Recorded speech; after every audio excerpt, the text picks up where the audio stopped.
Towboat, they got me feeling like Kobe.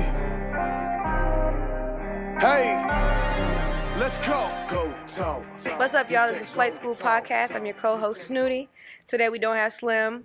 Fortunately, he's in Atlanta promoting his single, which is Cupid Shuffle 2.0. Bad chick, yeah, she thick. Hit one time, now I can't quit. Left, right, up, down. Throw it at me, I'm batting it. Them thick girls can't handle it. Make sure y'all like and stream and promote all that for him as well while he's not here, while y'all watching us at home. Today we do have a special guest, Bevon. But before we get into that, I do want to remind you guys that July 3rd, we are having a live podcast. We're going to have live performances and a couple other things going on. It's going to be at the Collective at 318 West Broad Street. Make sure y'all tune into that. But Bevon, how you doing today? Doing good. I'm doing good. How are you doing? I'm doing well. So you work with Choice, right? Yes. You want to tell us more about that? So Choices is the first Black-owned hemp school in Richmond. And it's all about teaching the next generation how to grow, how to turn the hemp industry into a business. And with July coming, it's a perfect opportunity to pass along all the knowledge that we have. Okay. So how do you guys do that? I know you guys got some classes, right? How do you Yes. get into that? So the classes are all online at ChoicesRVA.com, right? Take all the classes online, and then we have workshops in our grower area where people can come get all the hands-on knowledge they want. They can water the plants, they can trim the plants, and they can start from start to finish to grow the plant out. And be able to learn how to do this at home, especially with all the regulations that's coming. We'll talk about that later, but the goal is to not only teach them, because most people don't have the time, right? Like structure, right, from work, so they can take the class online whenever they want, and then just come in person, and I'll teach you how to do everything hands-on. Okay, that's cool. So you were saying that you guys are the first hemp. First Black-owned Black-owned, hemp yes. business in Richmond? Yes. In Richmond, okay. And I know that in history, right, a lot of the hemp business is actually come from Black history as well. Yeah. Right? Do you teach that as well in your courses? Not yet. We plan to. But a lot of the things people don't realize is the original growers are all Black, right? Most of them are slaves. Especially here in Virginia, when the slave trade started, all the plantation owners, they were growing hemp for taxes and things like that. And of course, who growing the cotton? Black people, right? The slaves. Same thing with the hemp. It was all the Black slaves came from Virginia. Most of them went to like Kentucky and other states. Right? Kentucky is big for hemp, but at the core of it, all the growers was Black slaves. Okay, so stamp. Hemp history is Black history. Yes, it is. Okay, stamp. Okay, and how do you plan on incorporating that into your online classes? So for me, I've been doing this since 2016. I was in the Navy for 8 years. I got hurt, and so I got into the industry to help my pain, and I realized that the plant helped me so much. So I used my marketing background to just educate people, right? I learned to create communities, and so I've been doing it ever since. So the goal is to use CBD.how, which is the platform, and along with Choices to just, for me, it's all about giving back. I find that a lot of us, we hear about the plant, but we don't know about the plant, right? Especially when it comes to the medicine side of it. And so instead of saying, hey, you get some weed on the street, right? Grow your own, learn like what strains you want. Like we have some plants here. I have a Electra, which is a hybrid, leans over to the sativa side. And I got an indica over here called the Orange Magnolia. And Sounds good. yeah, it sounds really good right Orange now. Magnolia? It smells really good. Sounds like a good time. Can I smell it? Yeah, smell it. It's really good. Especially when you have all the plants together. Oh, yeah. It's amazing. But the goal is to teach people like, hey, if you're in pain, this is the strain you want to take. If you just have anxiety or depression, this is the strain you want to take. Because so many of us, like even me back in the day, just buying it, you have no idea what's out there, right? And then two, with everything that's going on in the industry, a lot of the things that's sold on the street is actually hemp, because there's not enough marijuana right now to meet the demand. So the goal is to just educate people, and that's my end I goal. knew something was changing in these weeds these days. Something was different. No, but you did say earlier, to put CBD on a sunburn. Sunburn, yeah. So explain that, because I'm curious. So when it comes to most of the things we go through, like pain, anxiety, it's all based on inflammation, right? That's what the body is telling you, hey, something's wrong. And so CBD, which is just one of the compounds in the plant, right? So there's THC, which is what makes marijuana. Marijuana gets you high. CBD is for medicinal. But for example, sunburns, right? All the inflammation, the redness, rubbing CBD on there helps cool it. I've done it. I cut my hand. I've burned myself. I've rubbed it on there. Like I said, I use it for my hands too. And then you can take it as a tincture if you like for just daily intake. I find that having it every day, at least for me, last 5 years has been wonderful because I'm able to function, right, on a daily basis. But it works great. You can take gummies. Like we have some drinks here. We have some gummies here. You can smoke it. You can rub it as a balm. There's many options. And I've literally seen people get off of like blood pressure medicine by using it. So I was on blood pressure medicine. I was on high cholesterol medicine. After I got out, all the anxiety and depression got me bad. And eating again up to 190. And then when I found the plant, right, like really found the plant in 2016, that journey helped me lose 40 pounds. I'm no longer in pills or anything like that. Even right now, like no matter what pains I go through, CBD is what keeps me moving, right? Yeah. It's like I call it my Advil because that's what it does for me, maintain. But it's a wonderful plant. I'm excited for what I do. Every day I learn, and as people continue to ask me questions, I end up learning more because I'm able to give back. Right. That's pretty cool. I stopped smoking recently. I know if that's not the same. I did though. I stopped smoking. I don't smoke as much as I used to. I don't. Because so did you stop smoking or you don't smoke as much? If I drink, I might hit the junk. Let's be real. We had this conversation on the first podcast. I think it was second podcast. But yeah, so but I think it's because I don't know the strain that's right for me. Right. You see what I'm saying? Because I like to be productive. Sometimes I'll find a good one I can still move around. It makes me feel like how I want to feel. Sometimes I'll get one that makes me stuck. You know? You need a good sativa. That's what I say. But then I start smoking sativa so much that like maybe it's where I'm getting it from. Then the sativa don't get me high. So I'm like, but that's the thing about buying it, from somebody who doesn't know what they're selling, is they may tell you sativa, but you don't know, right? Like the only true way for me, at least when I look at the plant, is like this one had the smaller leaves, right? The thinner the leaves is, leans more on the sativa side. And then the broader leaves, the fat ones, leans over on the indica side. And then when you have a hybrid, you kind of have a mix. So sometimes you see a broad leaf, but it's skinny, right? So we know that's on the indica side. But that's, for me, when it comes to education, I tell people it's mostly about the terpenes, right? It's the smell. That's what dictates how you feel. If the plant has a lot of, we call it myrcene, which is also found in mangoes, right? For those of you who like to smoke, eat mangoes, you get all, like sleepy. Mango has a lot of myrcene in it, and myrcene is the one that tells you if it's an indica or not. So less myrcene on there, it's most sativa. But this is why it's important to take our class, get educated, and just go online, look it up, educate yourself. I'm really excited for July 1st because we'll be able to like grow our own. At some point, dispensaries are coming, so you get really good medicine. Right. And I think that will help you a lot. Right. That's what I was gonna say. You're teaching the marketing side of it too, right? Yes. So how is like all the laws changing? That's gonna change your course a little bit for you, isn't it? No, I'm actually excited. For me, because the way I structure my business, right, and things, it's July 1st is like heaven for me, right? It's a holiday because a lot of people it's a celebration. Like just being here in Richmond and talking to people on an individual basis, they find that everyone has questions like, hey, like I hear about it, I grow it, but I don't really know the plant.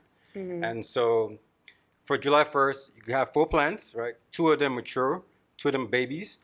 You can't technically smoke outside, right? You got to do it in a private area. And you can gift, but the value of the gift has to match the plant. So for example, if you're going to gift a t-shirt, and you want to give an eighth, right? So the eighth is $50. The t-shirt itself has to be valued at $50. So you can't go buy a $5 t-shirt and say, hey, pay $50 for this T-shirt right here. That's considered a crime. And then How do they determine that my T-shirt is not worth $50? Well, I don't know. I look at it, it's probably the quality, right? Yeah. But that's what they say. It's all gray area. Okay. But I think common sense is going to play a part in this, right? Because you're not going to buy a T-shirt and give somebody an ounce, right? So, saying so, you carry ounce on you, they're not going to mess with you. Also, all the dogs are retiring now, so dogs cannot smell anymore, so they cannot base that off smell. But if they see you have like open container, or even if it's in the jar, it's closed, and the cops see that, it's considered DUI in the car. So I don't recommend you driving with no smoking. If you're gonna do it, keep it in your glove box or in your trunk, right? And then for like the business side of things, which come to class, I'll teach you how to make money off the marijuana side using hemp as the way to go, right? So I had a conversation actually yesterday, somebody who wanted to sell to dispensaries, and I tell her, I don't recommend that, like create a paper trail, because I'm all about business, right? For me, this is money. I want to make a lot of money, right? I'm doing it, but I'm doing it long haul, right? I'm eating shit right now. So in 2-3 years, I could be successful for the next 20 years, right? Generational wealth. So create a paper trail, right? Start a hemp business, which we can help you. And then when it's time for you to go get that dispensary license or go reach out to the dispensary, you can say, hey, I have my hemp license. The government's been watching me. I've been doing things the right way.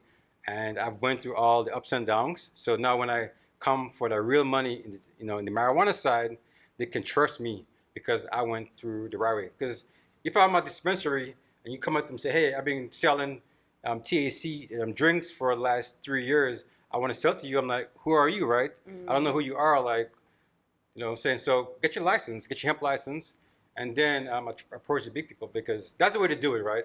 The system is made for us black folks to not really be successful in things, but there's those of us who play around the system, and it's all about education.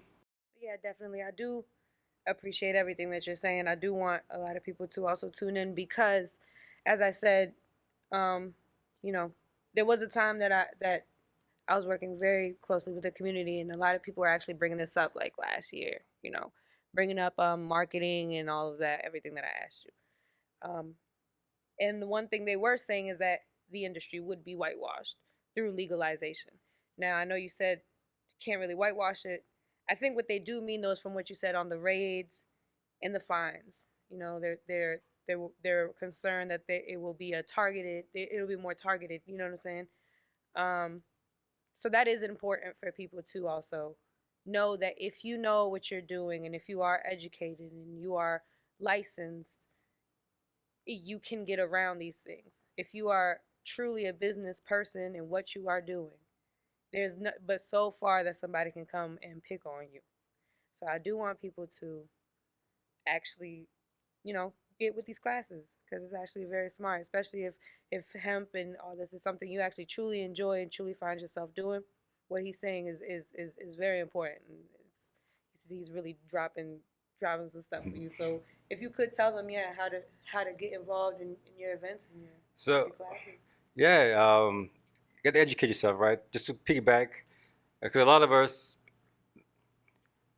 because of the way slavery worked, right? We were not fully educated. That's just life, right? So they're gonna give us a plan, but because we're not educated enough, we're not able to utilize what the opportunities is, right? So you have to get educated. So some of the things that we're doing, for example, on Friday, we're doing game night. So we try to do that once a month. You come, play some dominoes, spades, bring your own hemp if you want. What do you do that for? And what do you do that? what we do, in the building, right? So Friday, but we're gonna do that once a month. Here? Yeah, here. No. And then Tell me where we at. 318 West Broad Street, right? Go to ChoicesRVA.com/events, right? Get the events. Next Friday, the 25th, we have wine and infusion. We have some Shay's making the cupcakes. We're going to infuse the cupcakes as well. Let's talk about that wine. Yeah, so I love the fact that, okay, so let's go back a little bit. So when I was in California, I infused some Jameson for St. Patrick's Day in 2019, right? You gotta bring that too. Yeah, well, I'm about to make some of that. And like the next day, everybody's like, "Yo, Bevon, like I didn't have a hungover, right?" I'm like, "Yeah, because of the hemp. The hemp, reduces that, right? It's good for opioid addiction and things like that. You learn that all in the class. But for the wine event, If you gave me hemp infused alcohol, I wouldn't be able to call you because I'd probably be dead. Now you wouldn't stop doing that. You ain't no punk. You took that moonshine like a champ last time. Good. But it's good because it keeps you from getting like super hungover the next day. And so we're gonna have that once a month. After that, July 23rd, we're gonna be doing not a lot of little events. At least for me, I don't want to sell anything, right? I'm a facilitator. I love helping people make money because in return I'll make money back, right? Mm-hmm. And I have a lot of things going for my thing long term. But the events, I like to think of anything that we can do with like the plant. So for example, we have movie nights, right? Come maybe watch Friday, smoke a joint and relax, and then get educated. Because while we're watching something, I can teach you, right? Mm-hmm. I find that hey, maybe one of the events, even if we're playing like say game night, I could just talk about the plant and why it's important, right? Like somebody's like, hey, I want to get out. Like I said, take a sativa, smoke a sativa instead of indica, so you can be uplifting. But hey, just come out to events. Like everything will be posted in ChoicesRVA over on Instagram or ChoicesRVA.com, and the information is there. Come out, support us at 318 West Broad Street. 318 West Broad Street. The collective. ChoicesRVA.com. Collective, right? Yep. So wait, do you teach people how to infuse the wine too? I do, but I don't consider myself expert. So I like to the things that I infuse is mostly for events, right? Right. Because I don't sell. That's the beautiful thing about not selling is that I'm not an expert, right? But we have people like Shay, who's she's really good at infusions. Yes. I have people in the community who have expressed interest in actually doing the infusion. So it's just a matter of time and opportunity to build. Like I said, the purpose of the school is not about me. It's to connect with others. And so if you're out there and you say, hey, I'm a chef, I love infusing, you want to work like chocolates and things like that, come help me teach classes. It's a wonderful opportunity. So since you said you infuse Jameson, I got a question. Yeah. I got a question, y'all. So I've been telling them that, like, in order for me to smoke nowadays, I do better when I drink first. I got you. I don't get paranoid. You know what I'm saying? I actually enjoy it. Do you know why that happens? Because you feel relaxed, right? So when you drink, you get a little buzz feeling. Like I said, some people are more open. Yep. More people they'll tell you everything when they're drunk, right? So you're more calm, right? And you just like. So then too, when you drink, normally you don't drink by yourself, right? Birthday episode. Exactly, right? Yeah, y'all gonna see what happens. It's like outside by sharing. You smoke together, right? You drink together, right? So somebody's always gonna have a blunt or something on them, and you just pass it around. So, but for me, at least, I think it's because you lower the inhibition, you're more relaxed, you're not like all stressed out. Okay. And that leads to one thing, right? And that's why they try to use as, hey, marijuana is a gateway drug because people start doing stuff, but it's all bullshit. Yeah, facts. It's bullshit. Okay. No, okay. Well, yeah, definitely. I'm gonna be coming to them classes. I want to play some spades and some dominoes. Yeah, come on here, support the school. ChoicesRVA.com. ChoicesRVA.com. We have Flite Skool. Flite Skool is in session. There we go. Definitely tune in. Yeah, I appreciate it. No problem. I appreciate you coming tonight. And Slim, I think we got a new host. Dang, they had to say it. Dang, they had to say it. It's been a little boring without you, though, but I ain't gonna lie to you. Not boring, but like. Have fun, man. I know we enjoy our ATL, all right? Like, I'm on the couch. I don't like it no more. I'm gonna get back on my chair. All right, y'all. Make sure you guys go on to ChoicesRVA.com. Get into those classes and those events as well. Thank you guys for watching tonight. Thank you, Bevon, for coming out here tonight. Make sure you guys like, subscribe, share, do all that. Yeah, we out. This that go talk. I feel like Ali the greatest when I step into the ring. Tell them put the crown on me. You can label me a king.